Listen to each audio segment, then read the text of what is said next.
foi titulada Correções. E aí ele fez um recorte na obra, na carta de Paulo aos Hebreus, capítulo 12, versículo 7, em que ele diz assim: se reportais a correção, Deus vos trata como a filhos, pois que filho há quem o pai não corrija. Então vou repetir: se suportais, não reportais, se suportais a correção, Deus vos trata como filhos, pois que filho é a quem o pai não, pois há filho a quem o pai não corrija. Então o Paulo faz essa reflexão conosco na carta aos Hebreus, falando de suportar a correção. Essa expressão aqui, esse recorte do Emmanuel, sem o olhar espírita, ele pode parecer algo muito perigoso, porque nós temos visto nas religiões de forma geral, o espiritismo, o movimento espírita, não a doutrina espírita, mas o movimento espírita, infelizmente não foge à regra, que a divindade tem sido olhada como alguém que castiga, que pune. Então, correção está ligado a castigo, a violência, a punição. Isso tem muito a ver com o nosso olhar sobre a divindade. Freud, na obra O Totem e o Tabu, tem uma parte que ele fala do animismo, que é uma espécie de alma das coisas. Ele vai dividir em animatismo, que se refere aos minerais, animalismo, que se refere aos vegetais e animais, e animismo, que se refere aos seres humanos. Então, tudo que se movimenta, o que dá movimento, o que dá vida às coisas, ele chama de animismo. Então, animismo pode ser o que anima, o ânima, que tem a ver com a origem da palavra ânima, quer dizer alma, tem a ver com a alma dos homens, mas também pode significar de forma geral a alma dos vegetais, dos animais, dos minerais também. Então, ele faz esse recorte. E na reflexão que ele faz a respeito do animismo, da alma, que ele não está falando de religião, então ele vai dizer: o animismo é a base da mitologia, da religião e da ciência. Mas ele está falando da mitologia, ele não está falando nem religião, nem ciência. Então ele diz que a dificuldade que o homem tem de olhar para o animismo é a dificuldade que ele tem consigo mesmo, o olhar limitado. Então ele fala que quanto mais atrasado, não é esse o termo que ele usa? Ele fala que quanto mais o homem avançou na história, mais desmaterializou a ideia do animismo, a ideia do ânima, a ideia de alma. Então o olhar do homem sobre a alma é um olhar muito próximo do que ele vê em si mesmo. Então nós vamos ver, por exemplo, os gregos, que têm dezenas de divindades. As divindades da mitologia grega, 600 anos antes de Cristo, eram divindades bem humanizadas. Por exemplo, tem Zeus, que é o Deus Pai, que é o pai de todos os deuses. Tem Hera, que é a deusa mãe, que é a mãe de todos os deuses. A partir de Zeus e Hera nasceram os outros deuses. Zeus teve que lutar contra o pai dele que queria devorá-lo. Então, olha que interessante, o que é o pai devorar o filho? É o pai não permitir que o filho cresça naquilo que ele deseja. O que o pai quer? Por exemplo, Luiz, o que você quer para os seus filhos? Eu gostaria que os meus filhos fossem palestrantes espíritas. Até agora nenhum. Aí eu reduzi minha exigência. Não, se eles forem trabalhadores espíritas, Tá bom. Até agora, os mais velhos já vazaram. Sobram o Vitor Hugo e a Ana Luísa, que não conta, porque eles ainda não passaram pelo teste, embora a Ana Luísa, em específico, demonstra que ela vai passar, mas é só uma aposta. O resultado ainda não saiu. É como prova, né? Eu fiz uma prova para o mestrado e foi um sofrimento até sair o resultado final, de eu ser aprovado. Então, até lá, a gente não pode contar. Bom, aí uma vez eu estava dialogando com o Quinzinho, que também tem um monte de filho como eu tenho 4, eu tenho 5, ele tem 4. Na verdade, ele tem 5, né? Uma filha desencarnada. Empatamos. E aí, conversando com o Quinzinho falou, eu já sou diferente. Eu falei, o quê? Mas o que você pensa? Ele falou, se meus filhos forem homens e mulheres de bem, está muito bom. Aí eu pensei assim, mas é tão pouco isso? Podia querer mais. Aí eu já reduzi. Se os meus filhos forem homens e mulheres honestos, pessoas de bem, tá bom. Não precisa ser espírita, porque eu já vi que não dá. Então, às vezes, aquele pai, aquela mãe, quer fazer o filho ser o que ele quer. Tem um amigo nosso aqui do movimento espírita, que ele fez o curso de Direito, 5 anos. Passou na prova da OAB, que fazer o curso de Direito sem passar na prova da OAB fica pelo meio do caminho. Passou na prova da OAB, o pai preparou o escritório para ele, chiquérrimo, deu um carro para ele. Ele pegou o carro, o escritório, o diploma da faculdade, a carteirinha da OAB e entregou para o pai. Falou, pai, está aqui. É o que o senhor queria, não é o que eu queria. Agora eu vou fazer o que eu quero. Você é professor. O pai deve ter olhado para ele com desprezo. Pensa bem, gente. Puxa vida, ele ia herdar o meu escritório, ele passou na prova da ordem, ele simplesmente, o pai deve ter pensado assim, ele rasgou dinheiro, ele ficou doido, tem que internar. Mas é porque o filho é o filho. Khalil Gibran, na obra O Profeta, ele diz assim, vossos filhos não são vossos filhos, são filhos da ânsia do mundo, são filhos de Deus, não sabe de onde eles vêm, e nem para onde vão, eles têm as suas próprias asas. Olha que fantástico, olha que mensagem espírita, né? Parece até que o Gibran é espírita. Então, o Deus Zeus teve que lutar com o pai, porque senão o pai o devorava. Percebe o processo simbólico? Esse pai quase que devora esse filho. Se o filho fosse advogado a pedido do pai, ele seria um homem infeliz. Ou seja, ele teria sua alma sugada pelo pai. Ele seria um homem desanimado, portanto, um homem sem alma. Então, é o olhar, veja, então, o pai que quer que o filho seja igual a ele, ele vai olhar para Deus e vai dizer, Deus quer que eu seja igual a ele.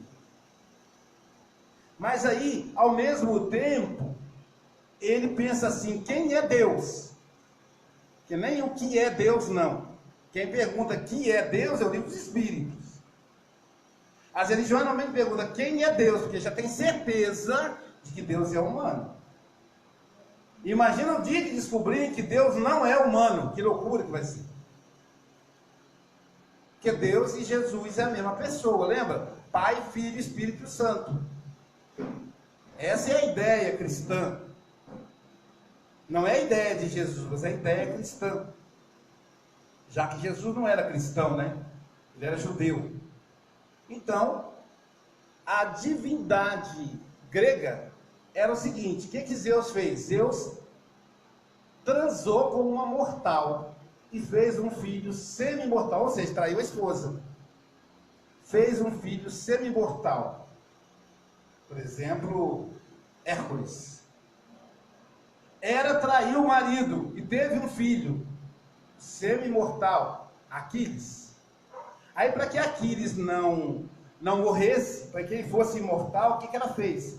Ela pegou Aquiles pela perninha, bebezinho, e mergulhou na água da imortalidade. Só que no lugar que ela pegou no tornozelo dele, não conseguiu molhar, porque estava a mão dela atrapalhando. Então, ele se atingisse o calcanhar dele, ele morreria. Mas o fato é que está claro aí que a Hera pulou a cerca, certo? Então, Deus é aquele cara que pula a cerca. Olha só o olhar. Zeus também pula a cerca. A deusa Atena, a deusa da guerra, está no livro Ilíada. A deusa foi procurar o deus Zeus, porque Aquiles havia sido morto, seu tutelado, seu afilhado. Ela era protetora de Aquiles. E aí ela falou: Zeus, meu tutelado morreu na guerra, eu quero que você traga ele de volta à vida. E mesmo na mitologia grega, na mitologia grega, voltar à vida não é possível. Olha que interessante. Aí Zeus diz para ela: você sabe que isso é complicado para eu fazer. Eu vou desrespeitar as minhas leis. Morreu, não volta. Aí ela falou: mas você é Deus, o que você quer, você faz. E aí ela, eu imagino que ela deve ter feito assim: ô Zeus, faça aí. Ô Zeus, Zeus. E o homem não pode ver esse tipo de coisa, que ele fica meio derretido, né? E aí, de repente, o planeta Terra inteiro deu aquele tranco. Com o terremoto, deu um balanço. A Hera, esposa dele, falou: Zeus fez alguma coisa que estava fora da lei. E ela falou: por que ele fez isso? Geralmente ele não faz. Correu para o Olimpo, onde estava Zeus, e viu Atena toda assanhadinha sair de lá. Falou: foi a Atena que pediu. Aí ela entrou lá, como toda mulher, ela começou a dar uma bronca em Zeus, começou a pagar geral. Outra que ela deve ter falado: vou me separar de você, eu vou chamar o advogado para poder separar de você e tal. Não tem nenhum advogado para usar como exemplo aqui. Então, começou a pagar geral para os Zeus. Quando os dois estavam naquela DR braba, Eros, que é filho dos dois, que ele é Deus, porque é filho de um Deus como o outro, veio com as suas asinhas voando. Eros é o Deus do Cupido, o Deus do amor. Então Eros precisa apaziguar os pais, já que ele é para isso que ele serve. Ele se aproxima da mãe e diz assim: mãe, para de perturbar o papai. Para de provocar o papai. Mãe, se o papai levantar a mão, quando ele baixar, a senhora deixa de existir. Veja que Deusinho danado e machista. E a Hera teve que calar a boca, mesmo sabendo que o marido a havia traído. Por que os Zeus, o Eros, são tão machistas? Quem escreveu eles? Homens machistas. Então a gente espelha aquilo que nós somos. Dessa maneira, nós somos brutos, violentos. Nós somos... usamos da violência, estou tentando lembrar a palavra que não está me vindo, né? Então, automaticamente a gente vê Deus truculentos, nós somos truculentos. A gente pega o filho, se puder, balança ele, obriga ele quando não bate. E chamamos isso de correção. Quais são os filhos que têm a minha idade, que nunca apanharam dos seus pais? Levanta a mão aqui, quem nunca apanhou do pai, mas tem que ser sincero, não pode mentir, esconder o pai, até porque a mulher é meio suspeita por causa do complexo de Édipo. Nunca apanhou do pai, né? Nem da mãe? Agora vou refazer a fala. Quem nunca apanhou nem do pai, nem da mãe, levanta a mão. Já reduziu, tá vendo aí? Só duas. Então, percebam que nós somos de uma geração de violência, de truculência. Nós mais jovens, nossa, mais jovem aí ficou estranho, ficou? 55 não combina não. Fosse o Célio, né, o Rodrigo, mas comigo já não combina não. Então, o Renatinho Coutinho, né? Renatinho, mas é sempre novinho, né, Tiago? Então, o Tiago, então, a geração de agora, tem pai, gente, que não bate. Tem mãe que não bate. Vocês sabiam que tem pai e mãe que nunca encostaram a mão no filho para bater? Existe o castigo, existe a autoridade moral, mas isso é muito novo. Então, se Deus bate, eu bato. Entende? O olhar da gente sobre Deus é que Deus nos bate. Deus nos castiga. Porque nós castigamos. Então, o nosso olhar sobre a divindade é um olhar do que nós somos. A gente não consegue enxergar uma lente além da nossa aura. O nosso olhar só vai até onde está a nossa aura. A nossa, não é áurea, é aura. A nossa aura, áurea é a lei que libertou os negão. Então, a aura, ela é o nosso reflexo moral. Então, o nosso olhar, eu não falei isso, hein? Isso é novo, né? Nem li também. O nosso olhar só vai até a nossa aura. Dali para lá a gente não consegue enxergar. Por isso que é difícil revelar o futuro. Olha as revelações de João Evangelista na Bíblia. Que doideira. Quando você lê, dragões vão cuspir fogo. E a terra vai se abrir. São os aviões, né? Ele não sabia o que era avião, tinha sido inventado. A aura dele não atingia até lá. E olha que foi João, o evangelista. Segundo Jesus, o ser mais evoluído na terra. Depois dele, dos nascidos de homem, diz ele, João é o maior. Então, quando João de Anjos diz que São Francisco não vai reencarnar na terra mais, porque ele hoje coordena um planeta, São Francisco é o próprio João, que reencarnou como Francisco de Assis. Então, nem ele conseguia enxergar tão longe. Então, o nosso olhar é um olhar sempre limitado ao que nós somos. É por isso que o Chico Xavier é tão especial como espírito, como espírita, porque ele enxerga numa dimensão muito maior que a nossa. Então, a gente não pode nunca comparar o Chico Xavier com outros escritores, oradores, espíritas. Não podemos, porque ninguém conseguiu chegar à dimensão do Chico.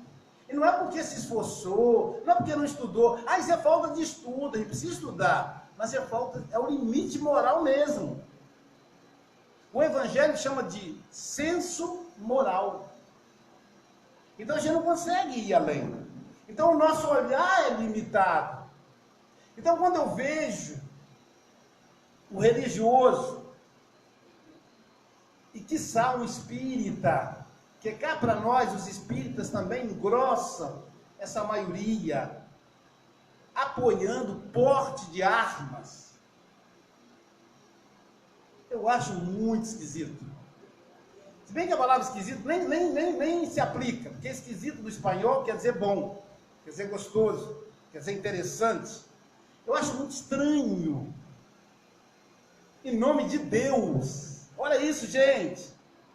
Pregar a morte. Quem anda com porte de arma tem intenção de matar. Não, eu só quero me defender, mas para você defender você vai ter que se matar, vai ter que matar. E isso é simples, está lá no Evangelho segundo o Espiritismo, no capítulo do elo, que quase ninguém gosta de ler, porque parece chato, parece ultrapassado, não está não. Para nós espíritas, é preferível morrer do que matar. Não existe a defesa da própria vida, como está na Constituição, como está no Código Civil, como está no Código Penal. Para nós espíritas, isso não cola. Mas por que a gente olha a Deus dessa maneira? Por que a gente, ao invés de ter o amor, a gente tem um porte de armas? Porque nosso olhar é limitado. Então, é preciso suportar correção. Olha só. Se suportais a correção, aí a gente diz assim, se eu suporto o castigo de Deus. Se eu tenho câncer, é porque é castigo de Deus e eu tenho que suportar. Olha o olhar para Deus. A pessoa, isso é fuga, isso é falta de olhar que na verdade eu tenho câncer porque eu alimentei uma mágoa, uma culpa por 5, 10, 15 anos. Isso é fato, isso é pesquisa. Mágoa e culpa provocam alterações no funcionamento da célula, provocam a neoplasia, provocam os tumores. Eu não conheço nenhum caso. Eu não conheço. E olha que eu já atendi muita gente com câncer. Gente, inclusive, em estado terminal. Eu não conheço nenhum que a pessoa não tenha uma mágoa, uma culpa guardada. Mas não é qualquer coisa, né? Com força. Uma coisa que a pessoa fez e que ela não consegue se perdoar. Ou uma coisa que fizeram com ela, que ela não, ou que ela acha que fez com ela não consegue se perdoar.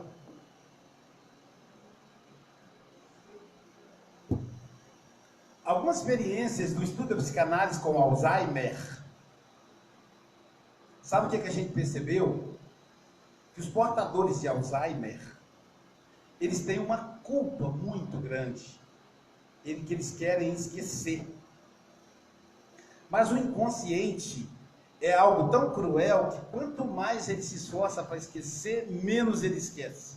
E aquele esforço absurdo do espírito para esquecer faz com que ele esqueça os fatos atuais.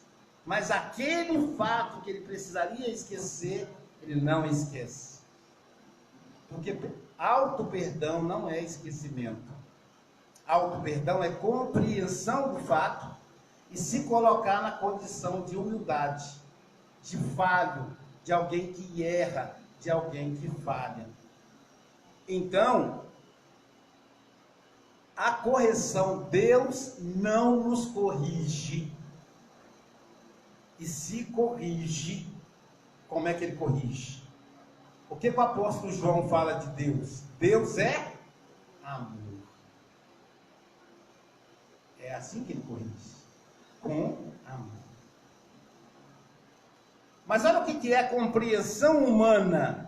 Mas existe marido que mata a esposa por amor.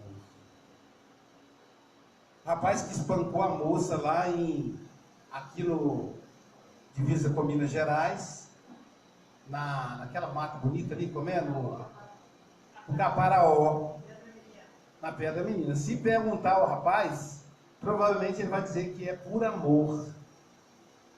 Maluquice isso, né? Nós somos malucos, fala a verdade. A nossa concepção de amor, de novo, está ligada à nossa aura. Até onde vai a aura e até onde vai o nosso entendimento do que seja amor. Eu me lembro do Manuel. Eu gosto de repetir essa história, que é uma história verídica e que faz parte da minha adolescência.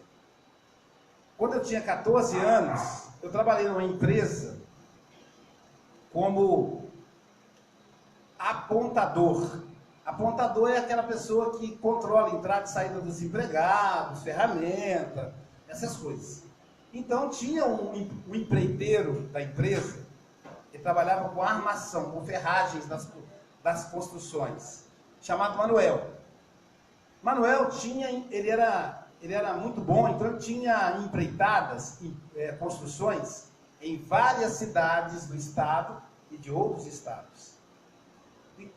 E corria uma conversa na obra que Manuel tinha 7 amantes. Portanto, ele tinha 8 mulheres. E eu achei aquilo muito curioso, eu com 14 anos, formando ainda o conceito de sociedade.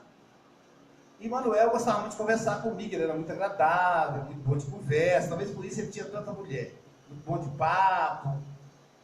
Aí um dia eu perguntei a ele, lembro como se fosse hoje, Manuel, é verdade que você tem 8 mulheres? O pessoal da obra fala que você tem 8 mulheres, é verdade isso? Ele diz, não, eu tenho uma esposa legítima e 8 que são amaziadas comigo, e 7 que são amaziadas comigo, mas esposa mesmo só tenho uma. Olha que doideira. E ele tinha filho com as outras também. Mas Manuel, você tem filhos com ela? Tá, mas não é, eu não sou casado com ela, eu sou casado só com uma. Então, Manuel, eu fiz a pergunta para ele. Se por acaso a sua esposa, essa legítima que você falou, se ela te trair, o que é que você faz? Ele disse, eu mato ela e mato o Ricardão. Aí eu disse, mas isso não dá certo. Você não trai ela? Não, é diferente. O homem é diferente. Imagina se aprendesse com ele a lição. Eu não deixo faltar nada para nenhuma delas. Mas se uma delas me trair, eu mato. Porque eu amo as minhas mulheres. Parece piada isso, não parece? Mas é real. O Manuel acredita que ele ama aquelas mulheres. E se ele acha que ama, como é que eu vou discutir conceito? O que ele acha é dele. Então, o nosso olhar sobre amor ainda é um olhar muito materializado, muito controlador, muito possessivo. Por isso que a gente tem que aprender com almas como Chico Xavier, que tem um olhar diferenciado, porque ele já atingiu, ele já ultrapassou esse limite da aura que nós ainda não conseguimos chegar. Então Deus não nos corrige, se corrige com amor.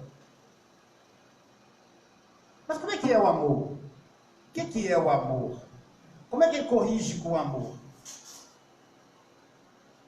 A esposa trai o marido fazendo amor com o amante no motel. É amor, ela está fazendo, ela não só ama, como ela fabrica o amor. O marido trai a esposa fabricando amor no motel. Então eu acho assim, se você quiser amor, aquela pessoa assim, eu tô com tanta falta de amor no coração, é só você ir no motel, porque lá as pessoas fabricam amor, fazem amor.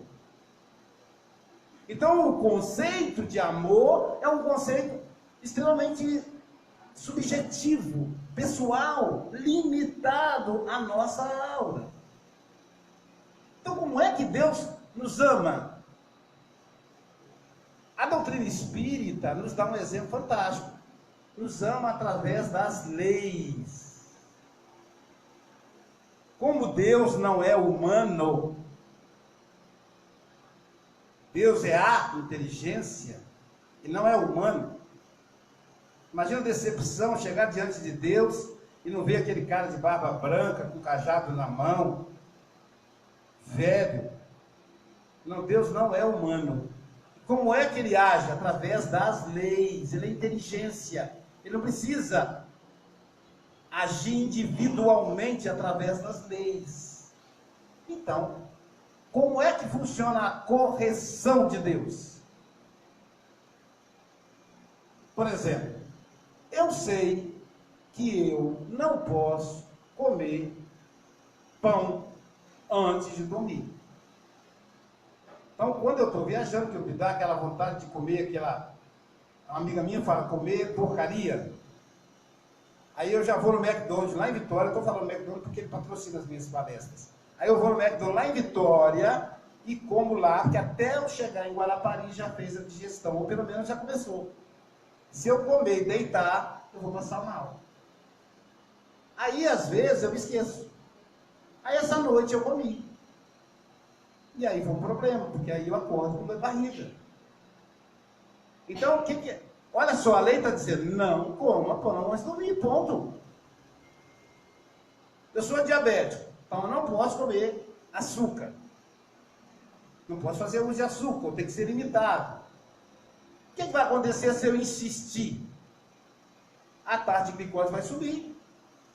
vai afetar meus olhos, vou ficar cego, vai ter que amputar a perna, vai afetar o funcionamento dos meus rins, tem que fazer hemodiálise. É isso, doutora Sara? E daí para frente vai só complicando. Aí, veja, não é Deus que vai falar, olha, Deus, como quis me punir, fez meus rins parar de funcionar. Não foi Deus. Fui eu mesmo. Com a minha impetuosidade, com a minha arrogância, de não me adequar aos princípios da lei. Olha que interessante. Quando eu descobri diabetes, fui fazer atividade física. Primeiro, entrei na dieta, sem açúcar e sem arroz. O problema é arroz. Açúcar até que tudo bem. O problema é arroz. Gente, eu acho que na reencarnação passada eu fui chinês, que vai gostar de arroz assim. Vocês acreditam que eu como arroz? Eu comi arroz com macarrão e batata frita, 3 carboidratos juntos. Eu não conseguia comer lasanha sem arroz. Lasanha me chamava arroz. Olha que doideira, eu fazia isso. Se me botasse um pratão com arroz e umas 2 colheres de feijão e um pedacinho de angu, não precisava mais nada não. Carne, nada mais. Eu estava realizado.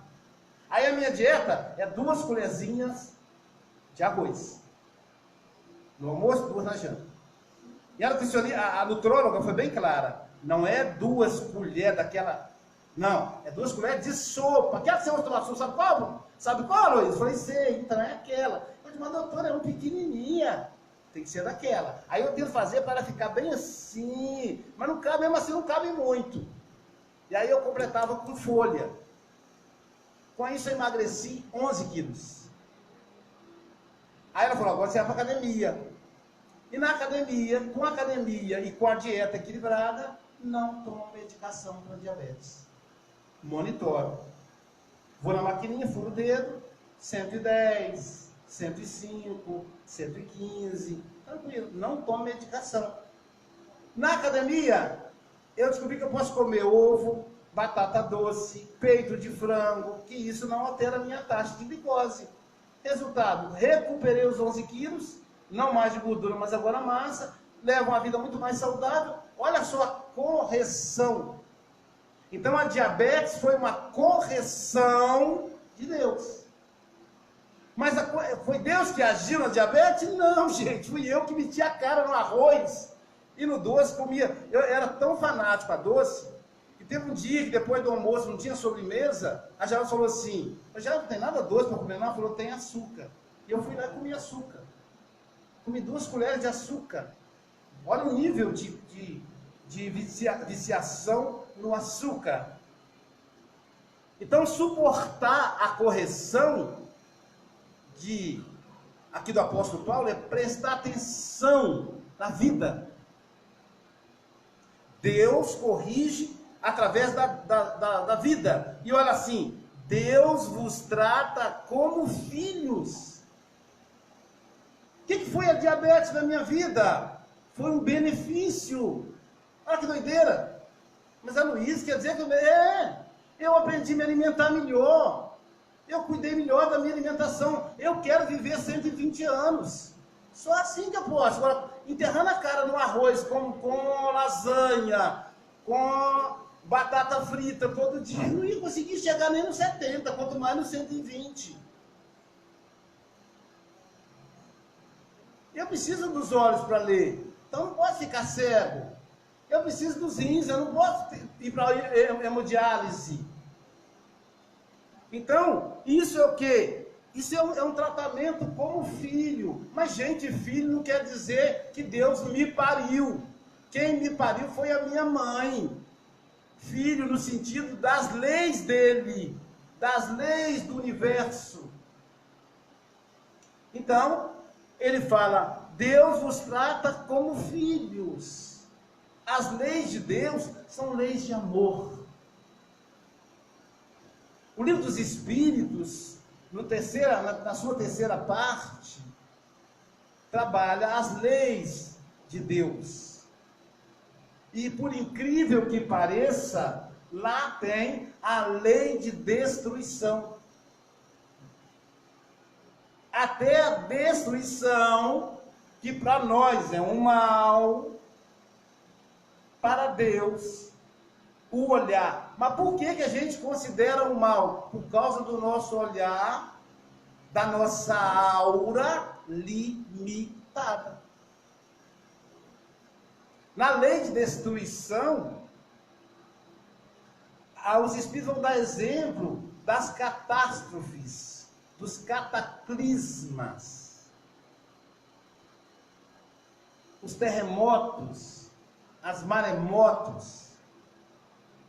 E são mudanças pelas quais passam os planetas para que ele se modifique, se adapte à condição moral dos seus habitantes.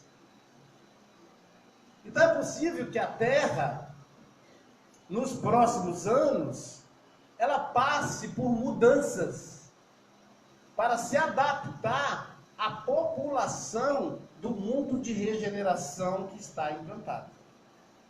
Que está se implantando. Não é implantado, implantando. Eu fiquei pensando, por exemplo, que calor é esse?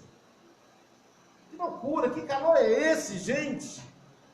Eu nunca senti tanto calor em toda a minha vida. Eu tenho 55 anos. E quando a gente ia em Minas, quando a gente vai em Minas, os mineiros falam assim, eu também sou mineiro, né?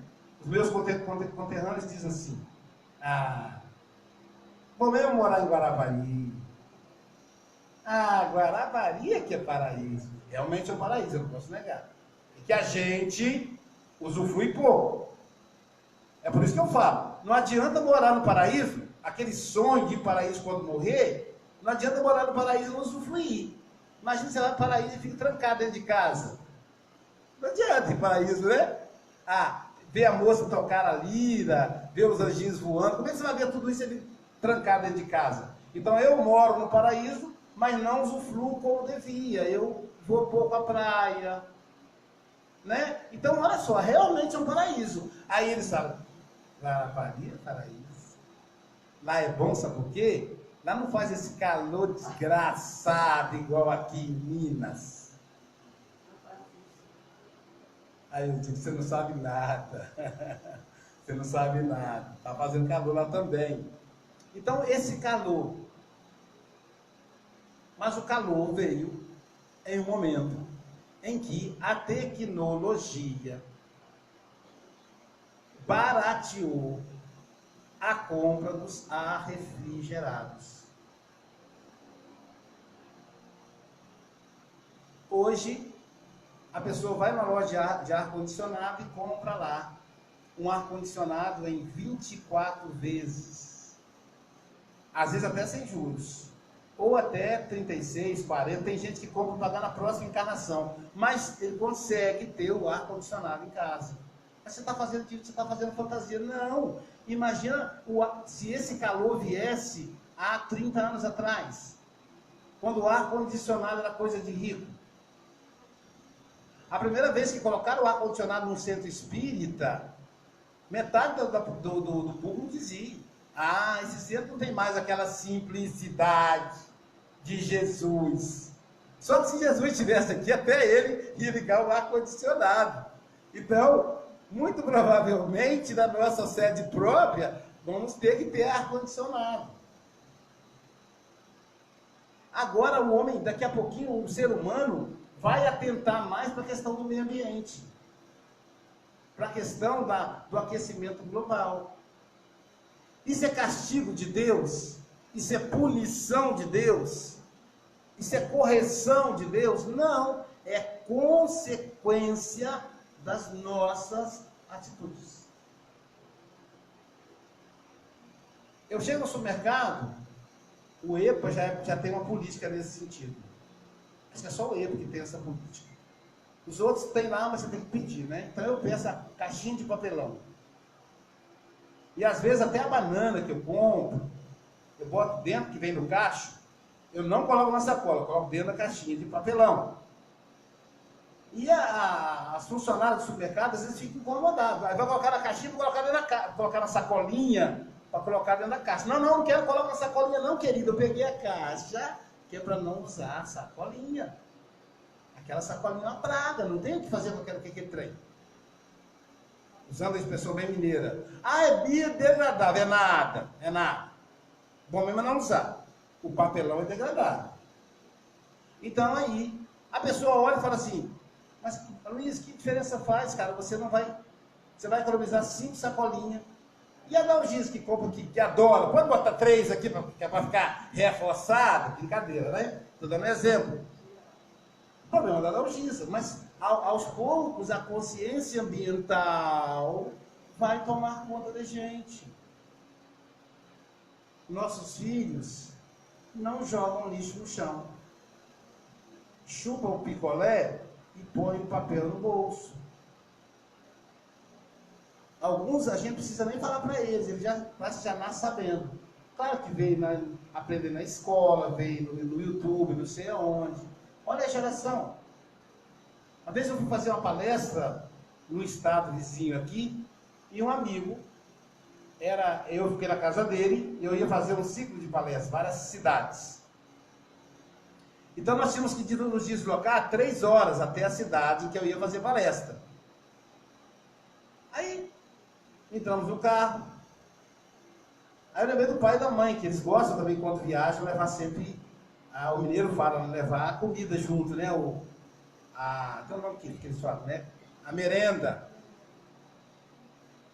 Aí estou vendo eles, a esposa preparar lá os sanduíchezinhos. Aí pararam debaixo de uma árvore gostosa, no meio da viagem. Aí abriram a garrafa térmica, um suco natural delicioso, um suco de cajá.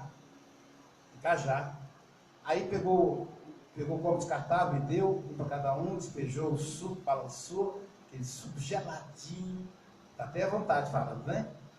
Aí veio o sanduíche, comi, ficamos ali um tempinho lanchando, fazendo hora, para depois continuar a viagem.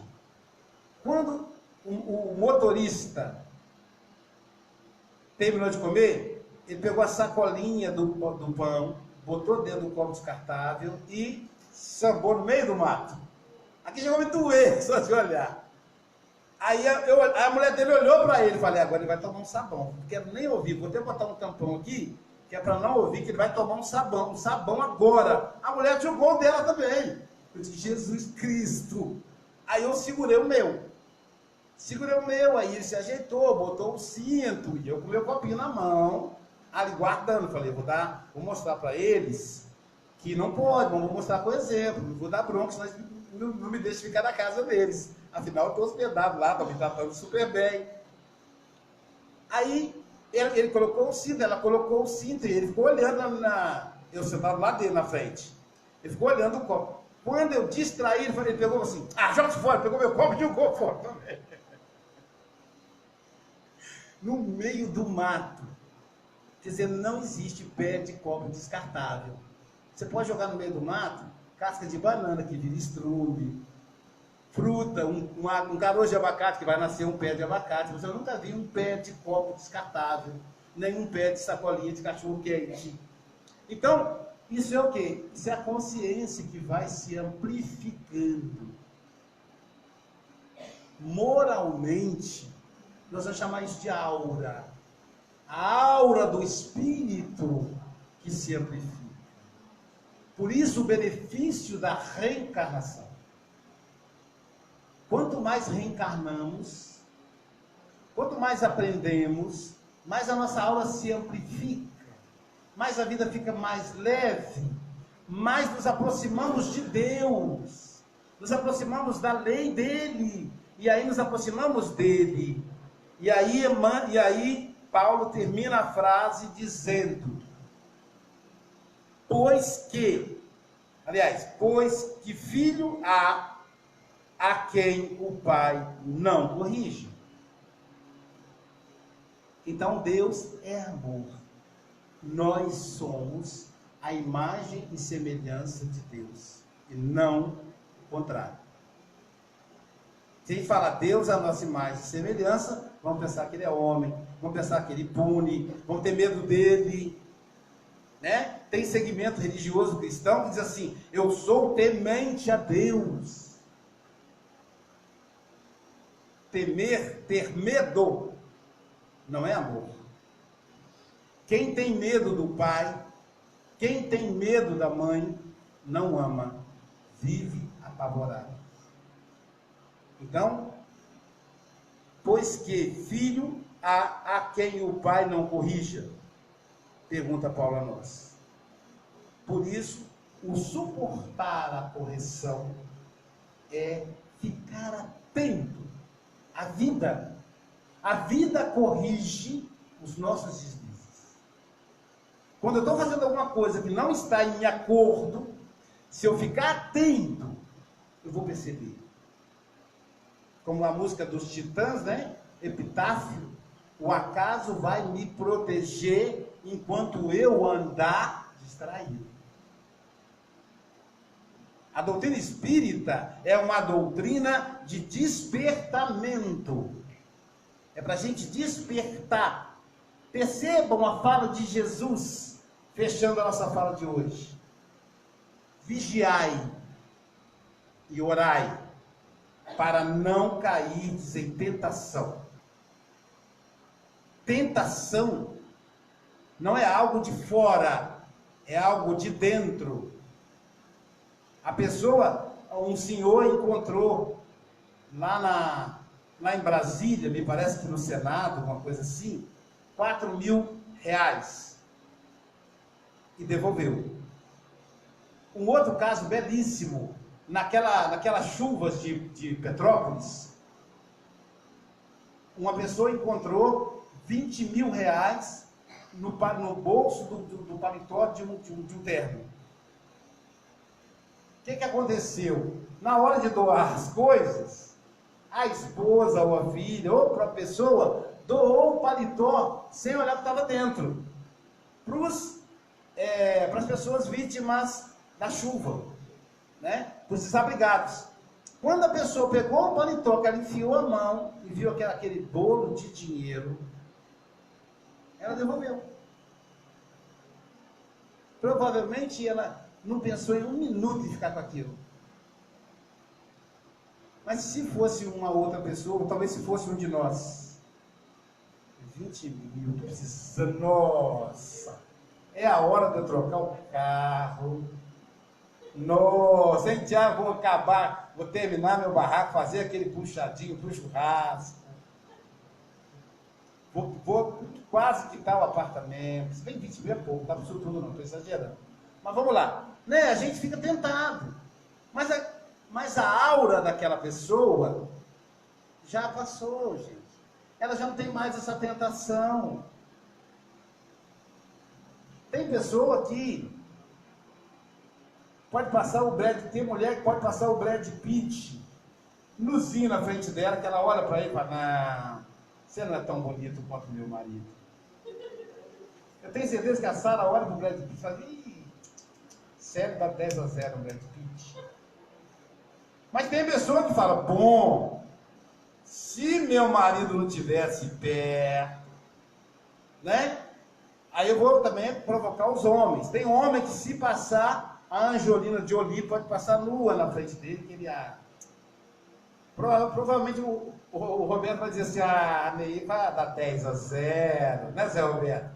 10-0, né? Mas tem aquele que fala, o Tiago vai dizer: não, Priscila 10-0. Que Jolie pega a Priscila? Não, nem se compara, a Priscila dá 10-0. Mas pode ser que tenha alguém que diga assim: se Priscila não tivesse por aqui, né? É a tentação, é a fragilidade do espírito. E essa fragilidade está localizada no passado, não no presente. É o nosso inconsciente que nos trai. O inconsciente é sorrateiro. E aí o que Jesus diz? Vigiai. Fica atento com o seu inconsciente. Fica atento com a tentação. Vigiai.